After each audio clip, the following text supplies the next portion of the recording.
Your local blue coal dealer presents The Shadow. These half-hour dramatizations are designed to forcibly demonstrate to old and young alike that crime does not pay. Before the curtain rises on Act One of today's adventure with The Shadow, remember this, homeowners. Because of abrupt changes in temperature, the coming months are the most treacherous of the entire year. So do the safe thing, the wise thing, and order blue coal for your next fuel supply. You'll find that this quality-tested hard coal gives steadier, more healthful heat. It's easier to bank and control, and it burns evenly and prevents your home from becoming suddenly chilled or overheated. Remember the name, Blue Coal, for perfect home heating comfort in any kind of weather. The Shadow, mysterious character who aids those in distress and helps the forces of law and order, is in reality Lamont Cranston, wealthy young man about town. Cranston's friend and companion, the lovely Margot Lane, is the only person who knows to whom the unseen voice belongs. Today's story, Horror in Wax.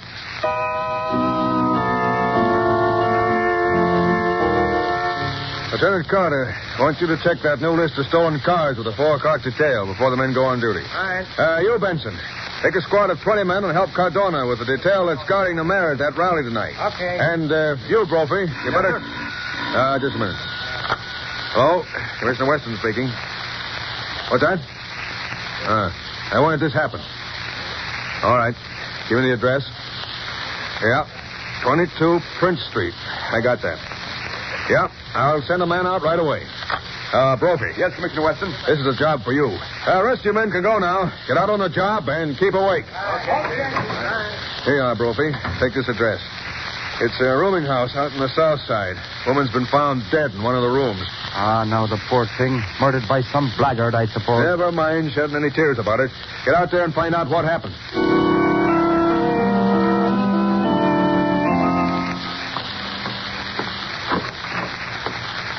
There she is, Lieutenant Brophy. Dying just the way I found her when I came up to clean her up this morning. Who is this woman? Never saw her before. Didn't you enter the room? No. I rented the room to 2 men. They came in last night. They were gone this morning. She must have come in during the night. Did they leave baggage or anything? Oh, they brought nothing with them and took nothing, I guess. Well, I'll look her over and see what they've killed her with, if they killed her. Well, she certainly is a finder. The saints above, what do you call this? You found something? Hard enough to curl me tongue so I can't say a word.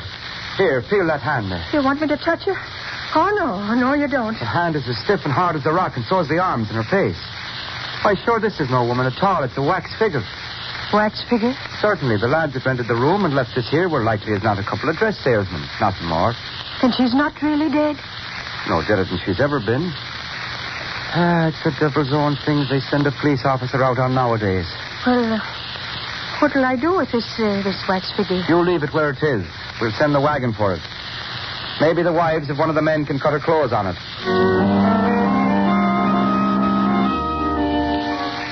But, Commissioner Weston, it's the truth I'm telling you. It was nothing more than a wax figure as hard as rock. A fine thing to leave behind in a furnished room. Well, you better send the wagon out there. Hello? Commissioner Weston. Yes, who's this? This is the Shadow, Commissioner. Yes, well, what do you want now? We've had peace and quiet around here lately. Say, just a minute. Hold the wire a second.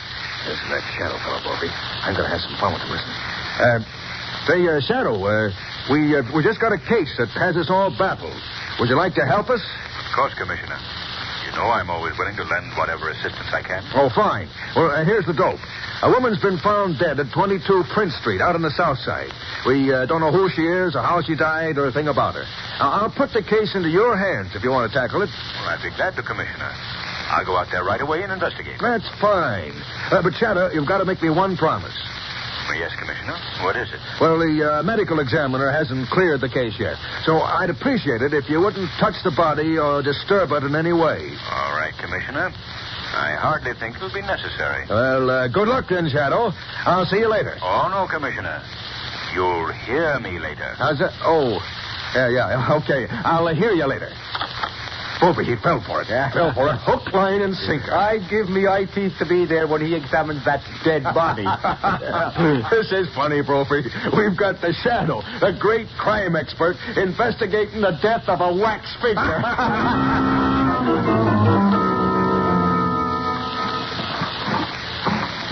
Well, Lamont, he searched every inch of this room, but there's not a single thing that would identify this woman's body. No, Margot. I didn't expect there would be. Perhaps I'd better search the clothing. No, Margot. Don't touch the body. Commissioner Weston specifically asked me not to. But there might be a tag on the clothing or something. Hardly. The men who left this body here planned it too well to leave any telltale markings. You'll notice that even the manufacturer's name has been scraped off the soles of the shoes. The features have a strange wax-like appearance. Yes. Amazingly wax-like.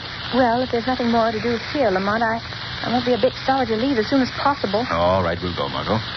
Commissioner Weston is probably waiting for the Shadow's report on the case, and we don't want to meet any of his men here. We mustn't disappoint the commissioner.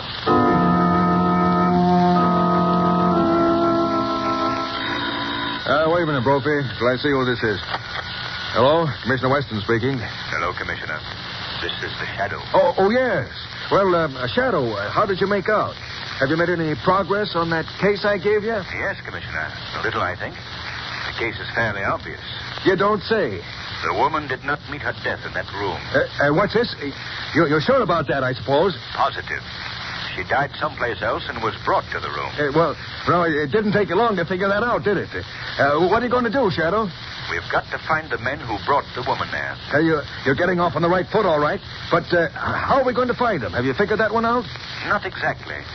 But I'm not going to waste any time. You hold the body until you hear from me. Oh, you're sure we're going to hear from you, aren't you? You'll hear from me a lot sooner than you expect, Commissioner. Well, now, in that case, Shadow. Shadow. He's hung up. Trophy. Did you hear that? Every word, Commissioner. Right word. This is about the funniest thing I've ever run across. You pulled him good, Commissioner. She didn't die there, he says. I was right in that. He certainly was.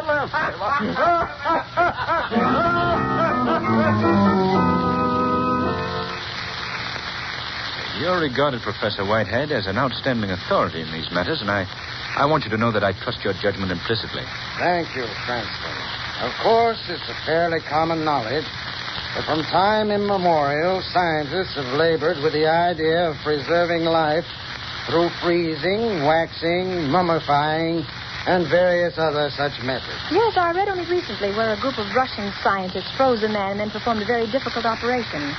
I believe the man survived. It's very possible, Miss Lane. But this waxing process, Professor, preserving the human form by turning it to wax, have you had any personal contact with such cases? I haven't actually participated in such experiments, but I've followed them quite closely. In fact, here's a book right here on my shelf. Yes, this is it. This is an account of the experiments of Dr. Jean Fernot, famous French scientist. He invented a chemical which he injected into the arm. Within a few hours, the subject assumed not only a wax-like appearance, but all organs were stilled, and a state of suspended animation attained. Well, what happened to Fernot? Did he continue these experiments? No, he never got the chance. He was laughed out of the community where he lived. When he revealed the fact that he had waxed the body of a young girl, he was stoned. What happened to the girl? Oh, Fernot revived her right enough. The experiment was entirely successful. Then he not only had a waxing process, but also an antidote to revive the subject. Yes, a restorative, he called it. By the way, here's a picture of Fernot in this book. Oh? Well, rather an interesting-looking face, don't you think so, Margot? Hmm? Yes, very interesting. But one I wouldn't care to meet on a dark road. Well, do you think Dr. Fernot is still alive, Professor? That I am not prepared to say, Mr. Cranston. It was reported he came to America 10 years ago. In any case, he dropped from sight about that time. I see. Well, I'm very much obliged to you, Professor. We must leave now. This talk has been most interesting. And I promise you, it will result in something even more interesting.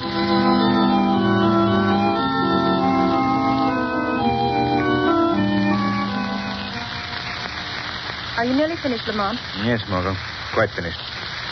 We've checked every wax figure dealer in this entire territory. The business connections of all of them are easily accounted for. That is, all but one. This Cosmos Wax Figure Company. I can't find a single firm that does business with them. Perhaps there's something in that. I don't know, Margot, but I think that... Oh, that's probably my friend Vic Marquette, the Internal Revenue Department. Hello? Oh, is that you, Cranston? Oh, yes, Vic. Have you found anything? Well, that Cosmos company you inquired about. Yes? Yeah, there's a ship due at quarantine in a few hours with a large consignment of wax figures for them. You say the ship is due in a few hours? Yeah? Vic, I want you to do me a favor. All right. I want you to assign Miss Lane and myself to the custom detail that goes on board that ship, the quarantine. Oh, I don't know what you got up your sleeve, Cranston. It's not exactly official. Oh, I guess it can be arranged. All right, we'll be right down. I'll explain matters to you then. What are we going to do now, Lamont? I'm only playing along on a hunch. But if it works out, Margot, I think we'll have a little surprise in store for our friend Commissioner Weston.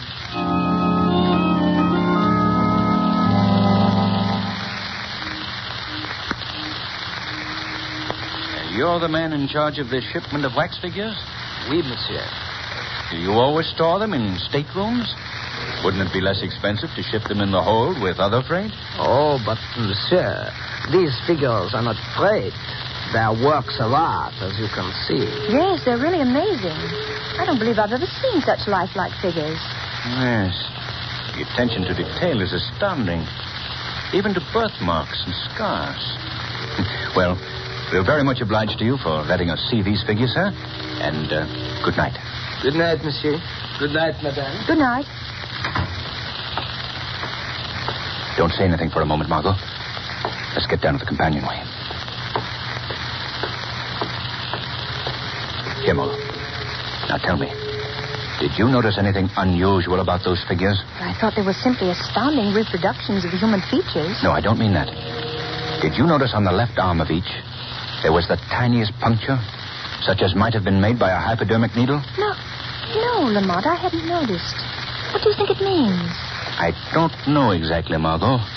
But we're following that shipment of wax figures to its destination.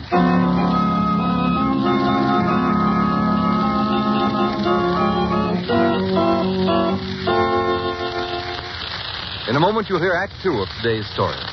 Homeowners, the finest quality anthracite that you can buy is blue coal. It's the only trademarked anthracite. The only coal which is colored a harmless blue to identify it and to guarantee you that you'll get the most for your money in heating results and satisfaction.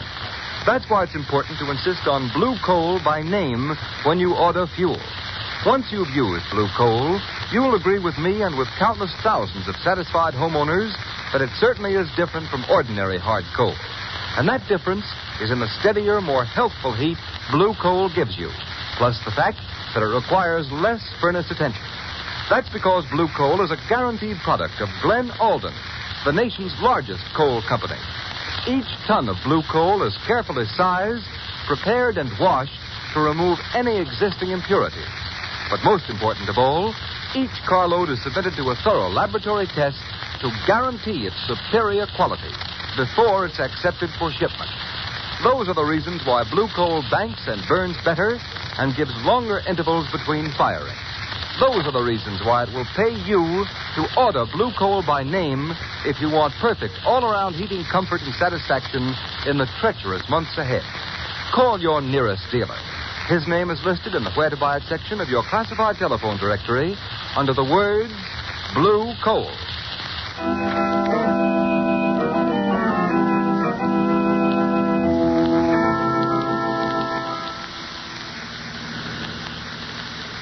Stop the car right here, Margot. All right.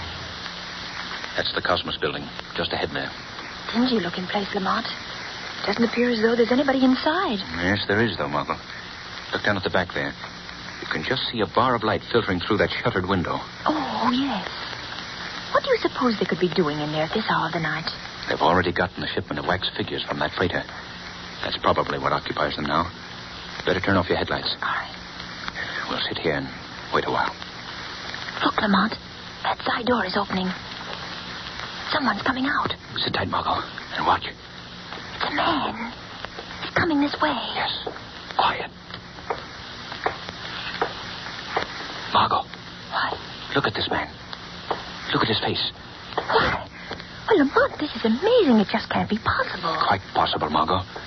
That man who just walked past was one of the wax figures we saw on the freighter tonight. Why, it's like seeing someone step out of the grave. It may be little less than just that, Margot. Men stepping out of the grave. Lamont, you don't actually... I don't know what it is, Margot. I've only got a hunch. I'm going to see if I can't get a glance through that window back there. I'll come along, Lamont. No, you better stay here. I'd feel more comfortable with you. All right, Margot. If you'd feel better, come along. We'll have to be very careful, Margot. The rest of the building seems to be deserted. All but that one room. Yeah, they're all probably busy in the back. Let me take your hand, Margot. It's pretty steep here. Yeah, quiet now, Margot. This window may be open. They might hear us. I'll see if I can take a peek through this crack here. See anything? Margot. Look. Why, the room is fixed up like a laboratory. Yes. There's some more of the figures we saw on board ship. That man with his back to us. He's dressed like a doctor. Yes. I hope he turns around so we get a good look. Margot.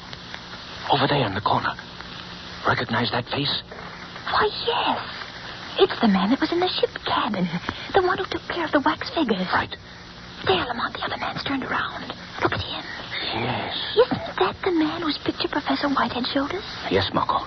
It's Dr. Furneaux. What do you suppose they're doing? I can't see. They're working at the other end of the room, mostly. Margot, you go back to the car. What are you going to do? Look around here and see if there isn't any way of getting into this place. There's a gang of men in there, Lamont. I've got to take the chance, Margot. Now go, Margot, quickly, quickly. This is a matter for the Shadow. All right, Lamont, but do be careful. Even the Shadow might be shot.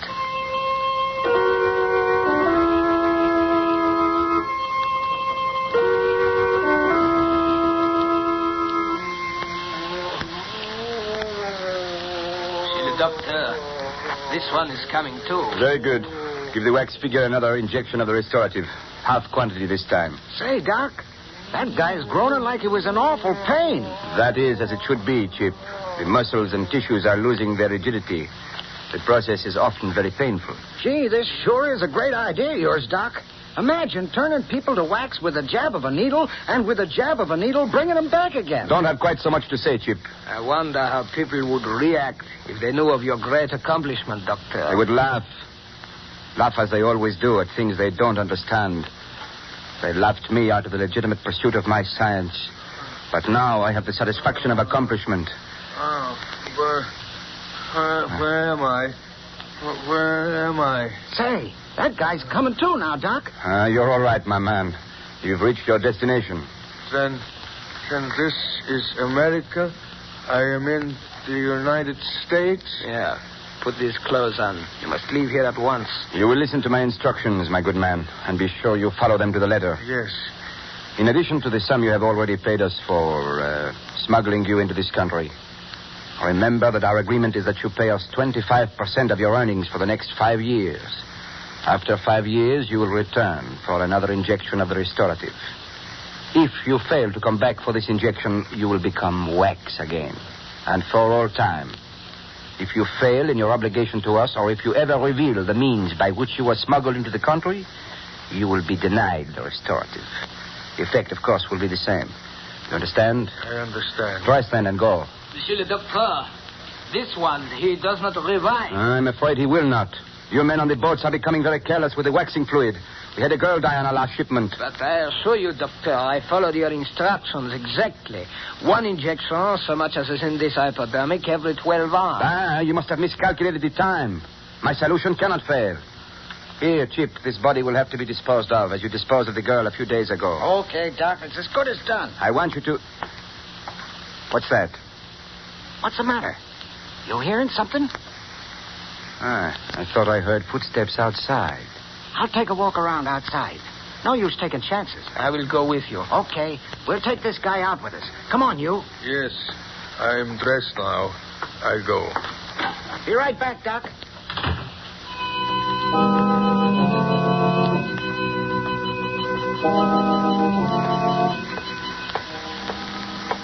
Chip.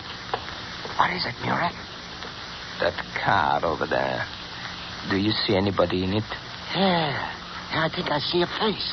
It's strange that anyone would sit in a lonely place like this with the lights out. No? Yeah, it does look kind of fishy. Let's find out what it's all about. Come on, Murat. Keep your gun handy. There is somebody in the car. Looks like a girl. What do you know about that? I do not like it. She won't like it either when we get through with her. What are you doing in here, lady? Waiting for the morning mail? Who are you? What do you want? We want to know who you are and what you want. That's none of your business. You're a fresh dame, eh? Chip. Yeah? What's the matter? This girl. I have seen her before. Yes, I know. She was with the custom man aboard the ship. Oh, yeah? Come on, lady. Get out of that car. I'll not get out of this car. You get away from here. Grab her, Murat. Keep your hand over her mouth, Murat. We'll take her into the doctor. Come on. Lift her up. There is no question about it, Monsieur le Docteur. She is the one who came aboard the freighter with the customs officer. A customs mall, huh? You let me out of this place, you hear? You did not come here alone, madame. Who is with you? There's nobody with me. What were you snooping around for? I wasn't snooping around. I was sitting in my car. Madame, you impose a very unpleasant duty upon me. What do you mean? I do not know how much knowledge you have acquired around here, but I must be certain that whatever it is, you will never have a chance to communicate it to anyone else. What do you intend to do? Murat, give me that hypodermic. Oui, Doctor. Don't you dare! Keep your hands off me! Madame, I regret that I must give you an injection of this fluid. In a few minutes, you will turn to wax. Oh, no. In that condition, you shall remain for all time. No, let me go. Yes, Murat, hold her tightly. Quiet. That gag will keep her quiet for a while. Pull her sleeve up, Murat. Oui, Doctor. That's it. Now the hypodermic.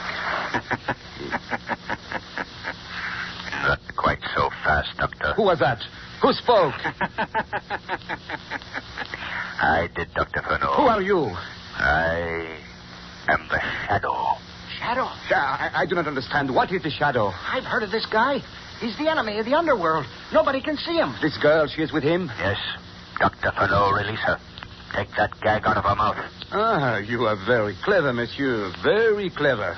But I think you will find I'm not so easily beaten. Do as I tell you. I don't want to have any fight with this Shadow. Nor do I. You are cowards, both of you. I'm getting out of here. I will go too. Chip, Murat, you will not run out on me. I'm going. Stay where you are. You stay if you... Murat. You shot Murat. Yes. And now you. Oh. And now, Shadow, where are you? Right beside you. And I... No, you don't. Oh, my arm. There, Furneaux. Your gun is on the floor. You're helpless. Now will you be so foolish as not to do what you're told? Very well. I cannot fight the unseen. What do you wish? Remove the gag from the lady's mouth. Of course. There you are. Oh, get me out of here. Get me out of this horrible place. You're all right, Margot. There's nothing more to fear. Madame, I will get you a glass of water. Oh, no, you don't, Doctor. Be too easy to poison the water.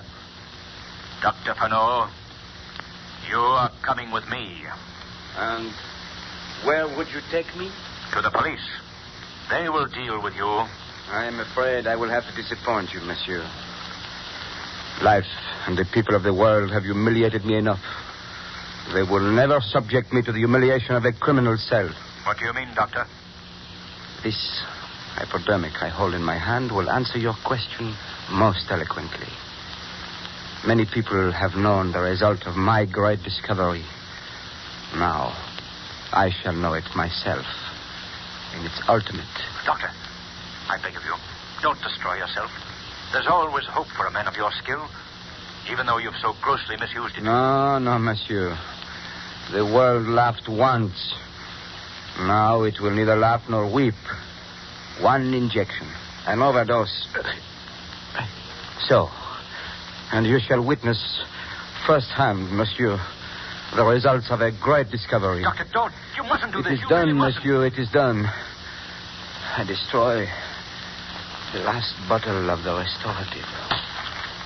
Now, my secret dies with me. Lamont, look. His skin is turning white. His body, it's becoming rigid. Yes, Margot. Watch. He's turning to wax. Just as he's turned others. Oh, Lamont, I can't bear any more. Take me out of here. Take me out of the mud. Take me out.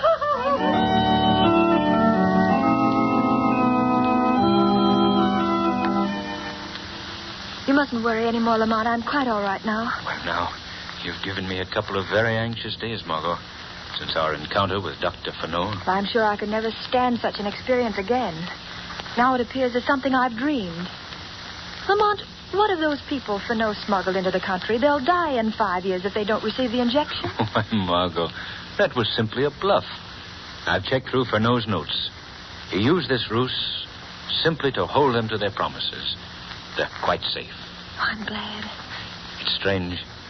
But I suppose, in a way, Commissioner Weston has the laugh on me after all. For my part, I don't feel there's much reason for laughing. As evil as Dr. Fenot was, and as badly as he misused his great talents, I can't help but feel that his discovery might have had potentialities for good beyond belief. Perhaps it will occur again in a mind worthy of great things.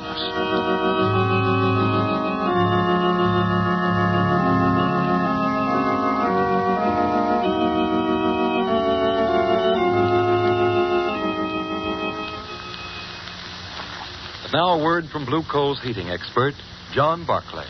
Thank you, Ken Roberts, and good afternoon, friends. You know, you just can't operate your furnace efficiently and economically unless you understand how to regulate your furnace dampers. Every furnace should be equipped with 3 dampers. The ash pit damper, located at the base of the furnace, below the grate level. The turn damper, located in the smoke pipe behind the check damper and the boiler. And the check damper, located between the turn damper and the chimney. In milder weather, when you want a slow-burning, lasting fire, the check damper should be wide open, the ash pit damper closed. It is very important that your check damper be large enough to adequately check the fire. If it is not, it will certainly pay you to have an additional check damper installed by your plumber. If you're having trouble in regulating your furnace, your Blue Coal dealer will gladly send a John Barclay serviceman to give your heating plant a thorough inspection. There is no charge or obligation for this service. I thank you.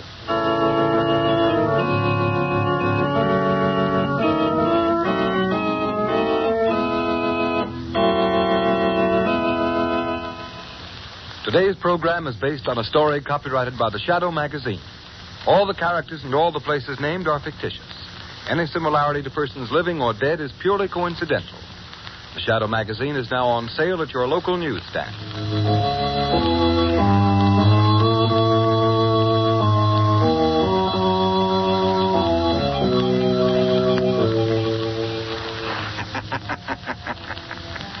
The weed of crime bears bitter fruit. Crime does not pay. The Shadow knows.